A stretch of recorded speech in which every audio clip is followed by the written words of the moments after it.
I'm sure you can remember a time where all the parents were worried that violent video games and their glorification of murder was going to turn all the kids into psychopaths with desensitized and messed up concepts of death. And to a 2010s parent, yeah, a game series like Hotline Miami would be their worst nightmare, showcasing a whole range of rape, suicide, drugs, and of course constant gruesome bloody murder. And be it trapped in the body of a cute-looking top-down 8-bit game, this thing was deemed traumatizing enough to be made illegal in Australia. The game is designed to desensitize you to violence as soon as possible, with its thrilling, fast-paced killing sprees and making no attempts to humanize anyone that you murder. They might as well just be walking targets. It just puts you in this state of being fully immersed and enjoying the violence because in a guilty way, it's satisfying. But Hotline Miami is self-aware and it knows how much fun you're having, so every now and then it decides to play around with your emotions, pull the rug from beneath you, slow everything down,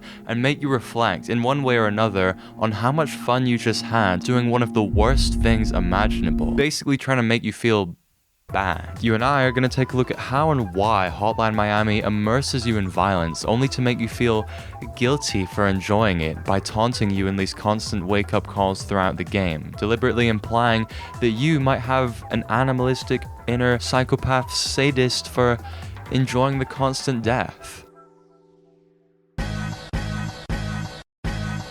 2012 was a big year for the belief that violent video games made kids not care about death, because obviously if you see someone die in a video game, you're not going to care when your sister dies.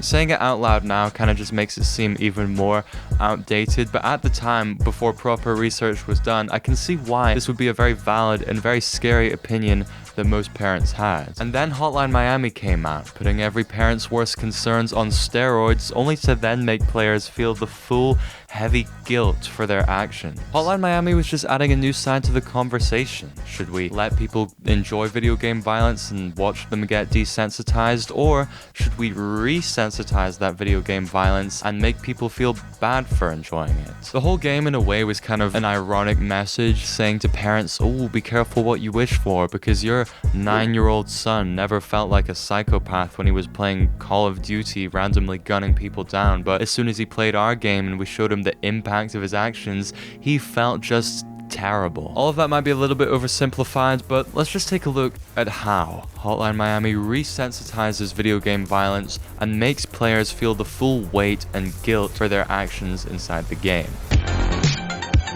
The most obvious way the game does this is when you finish a level and you kill the last person and everything suddenly stops. The soundtrack to Hotline Miami that goes harder than anything is replaced with this dark, dreary ambience, putting you in exactly the opposite emotion of what you were feeling during the fast-paced killing spree you were in just seconds ago. As you see the level clear sign roll across the screen, you're thinking, ah yes, I've done it, but as you stand there in this pool of blood that you've created while listening to this ambience, it turns into more of a, oh no, what have I done? And unlike most other games, Hotline Miami doesn't teleport you to the next level. It makes you walk back to your car, squelching through all the bodies and corpses that you have just massacred, all of which you won't even remember doing as you look at them because of how immersed you were in the moment. And even though this happens in every level, you never really get used to being pulled away from this frenzied state where your actions have no consequences. And this is the thing that most critics either love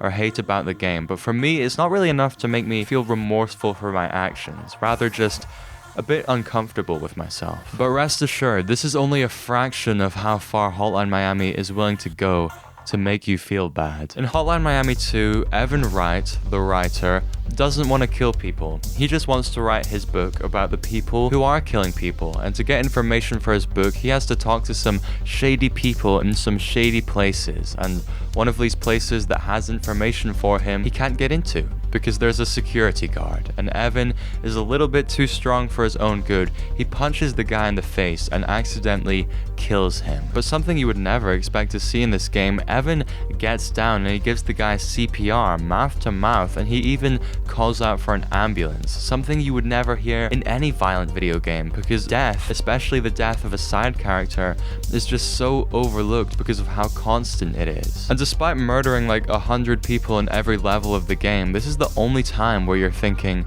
damn, I just killed someone. You play as Evan for the rest of the level, and the entire time, you refuse to kill anyone, and if you try to pick up a gun, Evan will just disarm it. This provides a massive contrast to every pre- and proceeding level in the game, because even though Evan refuses to kill people, he still gets what he wants, which makes you think, oh, maybe murder isn't always that great. It makes you slightly reflect on all the past killing you've done in the game, but you don't really have a lot of time to reflect because you are in the middle of a level. But this next example is pretty hard hitting and requires a tiny bit of context. In this level of Hotline Miami 2, you play as a member of the Russian mafia, which feels weird because it's humanizing a character that you would usually be gunning down blindly. But anyway, he goes to the boss man and he's like, yo, I won out. I'm getting too old for this lifestyle. And the boss man is like, sure, do one last job and also take some of these pills on the table because I'm nice. The guy does his one last job, he kills a house full of people, but once everybody is dead, he finds this bag full of cash. Hell yeah. He goes home to his wife, hides the money under the bed, and in the morning he sees that his wife and the money are gone. And understandably, he's a little bit upset, so he goes to this private room in a bar and just gets high as balls off of these pills that his boss gave him. But meanwhile, in the next level, you play as any member from a group of people who just go around murdering for the thrill because they like it, and it just so happens that their stop tonight is this bar that they're gonna kill everybody inside of. So that's what you do. You kill everybody in the room and the level clears as usual. You hear this dreary ambience, and then you go over to the room with the ex-Russian mafia member inside of it, and then even the ambience stops and you lose control of your player. And then you watch as the group of people drag this Russian mafia member onto a table, and you listen to him cry and scream and murmur for his wife for a little bit because he's really high.